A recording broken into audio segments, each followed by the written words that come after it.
Olá, o nosso entrevistado de hoje do programa Personalidade é Dr. Rui Palhano. Bom, esse nome você já conhece, já ouviu falar. Eu tenho a honra de entrevistá-lo hoje aqui no nosso programa.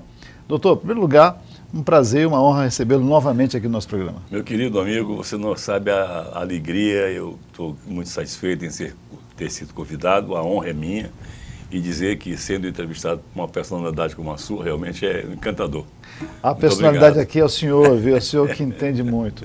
Doutor, o senhor é médico psiquiatra, Psiquiatra, né? Isso. E também foi professor, né? Isso. Eu acho que você tem aí um currículo invejável e que é importante o senhor falar um pouco para a gente desse currículo, né? Eu completei ano passado, em 2023, 45 anos de atividade médica como psiquiatra. Poxa. Eu me formei em 78, em 81, 82 eu cheguei aqui em São Luís, já com meus títulos. Você é de onde? Eu sou de Caxias. Caxias. Eu nasci aqui em Caxias, no Maranhão. Aí fui para o Rio de Janeiro, do Rio de Janeiro passei 3 anos fazendo a minha pós-graduação como especialista. Depois eu recebi uma bolsa. Fui para a Espanha, para Madrid. Puxa, passei legal. um ano em Madrid estudando psicopatologia e dependência de droga. Nessa ocasião era um assunto que dificilmente eram tratados assim em público. Sim. Era cheio de restrições, com muitos cuidados, etc. Principalmente quando eram de filhos de pessoas mais importantes. Isso nessa época que o assunto não podia nem ser tratado. Sim. Eu me lembro que eu fiz aqui no Maranhão, em 83, por aí, um evento sobre droga, o primeiro congresso maranhense sobre drogodependência, dependência química, e eu tive que pedir permissão para o superintendente da Polícia Federal com medo danado. É porque mesmo? O sujeito poderia bloquear, porque não se podia tratar disto. Entendi. A escola não tratava disso, as instituições públicas. Nós não tínhamos aqui nada no Maranhão que tratasse disso. Entendi. Em 86 nós O senhor criamos... foi precursor disso aqui. Precursor. Em 86 nós criamos o Conselho Estadual de Entorpecentes, CONEM. Sim. Hoje é de Políticas Públicas. E ficamos como presidente desse órgão durante 25 anos.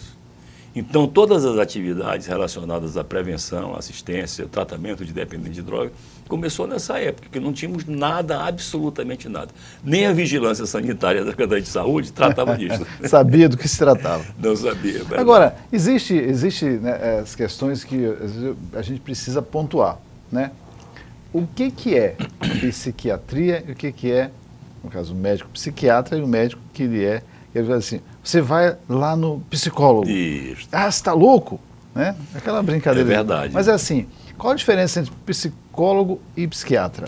O psiquiatra é médico. Sim. A psiquiatria é uma especialidade médica. Da assim medicina. Como é a pneumologia, como é a cardiologia, como a gastro, como é a otorrino, como é a neuro. É uma especialidade médica. A psiquiatria.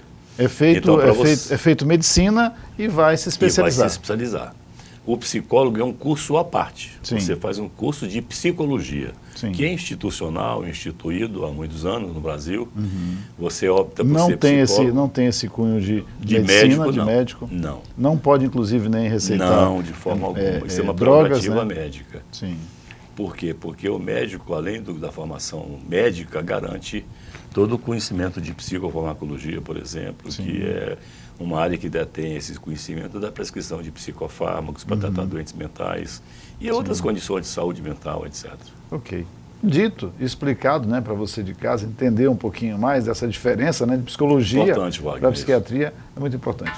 Doutor, nós temos aí, às vezes eu me pego em alguns momentos e, puxa, acho que eu estou estou exagerando. Mas a partir de que momento que a gente percebe, o senhor como médico, como especialista, percebe essa mudança, peraí, eu já estou com algum, certo, entendi. Algum tipo de diferença aí da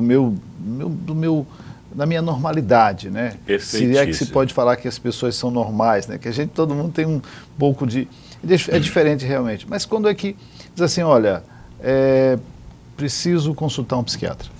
Olha, todas as vezes que todos nós, eu, você, qualquer ser humano, começamos a prenunciar ou anunciar alterações do nosso comportamento, é o momento em que você levanta esse sinal verde para procurar ajuda profissional.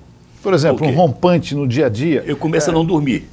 Sim. Por exemplo, que é muito comum esse tipo de queixa. Eu estou dormindo mal. Antigamente eu dormia com um anjo, acordava bem, satisfeito, tranquilo. Hoje eu tenho dificuldade de iniciar meu sono, se eu durmo, eu acordo de madrugada, não durmo mais, amanheço no dia seguinte cansado. que é uma queixa universalizada. Sim, basicamente isso normal. Pode ser prenúncio da existência de uma doença psiquiátrica. Entendi. Pode ser um transtorno de ansiedade, pode ser um quadro depressivo, pode ser um distúrbio de humor. Mas pode ser também algo, por deficiência de fazer exercício físico também? Pode ser senhor. Toda essa questão fisiológica também. Fisiológica. Quantas e quantas vezes o psiquiatra lança mão de equipamentos de diagnóstico clínico, laboratorial, para esclarecer ou fazer um diagnóstico diferencial com uma doença mental. Quantas e quantas vezes você tem um paciente com uma depressão grave, com risco de suicídio, porque ele tem uma disfunção da tireoide? Sim. Então, compete ao médico fazer uma série de exames laboratoriais para esclarecer esse diagnóstico diferencial.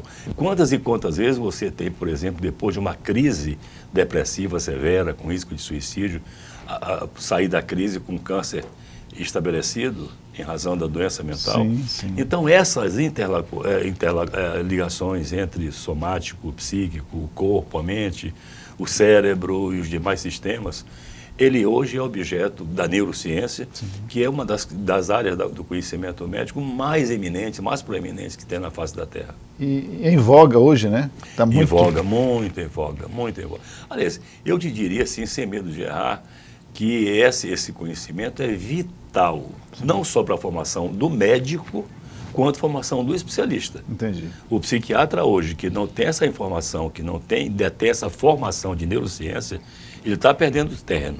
Sim. Porque realmente é preciso que a gente tenha essa compreensão. Eu acho que, bom, primeiro que esse terreno da psiquiatria, né, da mente humana, é algo muito, né, difícil e complexo de se entender e chegar próximo, né? Cada ser humano tem a sua particularidade e, ao mesmo tempo, é um ser muito igual ao outro, né? Isso, parecido, mas totalmente diferente, né? Totalmente diferente, Wagner. São coisas, né, assim que a gente diz, pô, mas você está louco, dizendo que, pô, uma coisa é igual, mas é diferente. Não, nós somos seres humanos, né? Homo sapiens, né? Que é mas a gente é totalmente diferente. Cada mente tem as suas, né? Se ninguém sabe o que o outro está pensando, assim, só pelo olhar não se sabe, né? Não.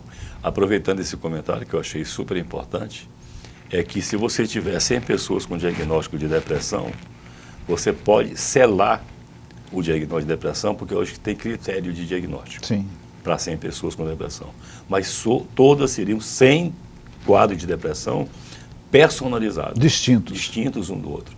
Por quê? Porque nós somos distintos naturalmente um do outro. Somos iguais na generalidade, nós somos seres humanos. Mas as particularidades de cada um só nós expressamos. Até as nossas digitais são diferentes. Imagina a nossa mente, nossa mente, nosso comportamento. Imagina, né? Isso mesmo. Agora, a gente vê em alguns casos, e a pessoa diz, puxa,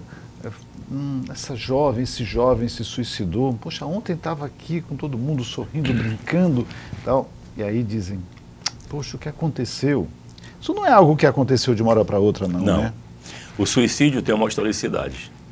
Todas as doenças humanas têm uma HDA, história da doença atual. Todas elas, seja uma gripe, um câncer, um tumor, seja o que for, uma esquizofrenia, uma depressão, tem uma história anterior que explica o desenvolvimento dessa patologia. E todas têm um início, um meio e um fim.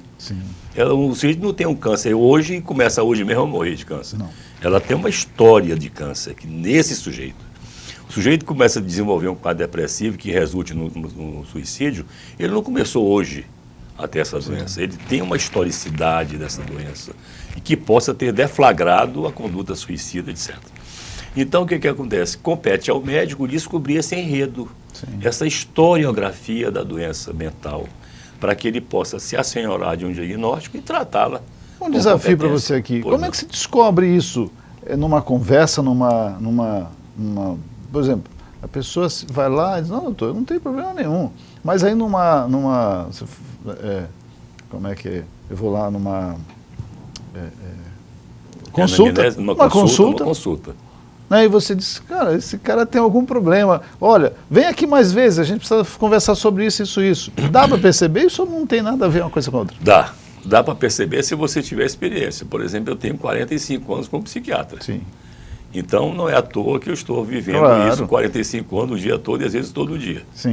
Então, o que acontece? Se eu tenho uma entrevista médica, uma consulta médica, que eu utilizo o que a gente chama de anamnese, eu vou fazer questionamentos e observar setores e aspectos que para mim serão relevantes na construção do meu diagnóstico. Sim, sim. Tá certo? Entendi. Então, e essa pessoa, por mais segredo que ele tenha, às vezes até o olhar do paciente me revela que transtorno. Se você chega, por exemplo, retraído, cabisbaixo, em si mesmado, tímido, eu posso sacar ou suspeitar que você está no processo depressivo. Se você entra eufórico, hilariante, alegre, feliz, satisfeito, cheio de poder, eu posso suspeitar que você está, sem falar nada. Sim.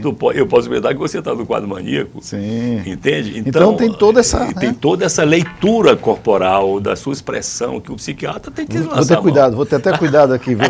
Em me expressar, senão... Não, você é um homem de uma saúde fazer uma mental leitura, exuberante. Fazer uma leitura tá na cara, de mim aqui.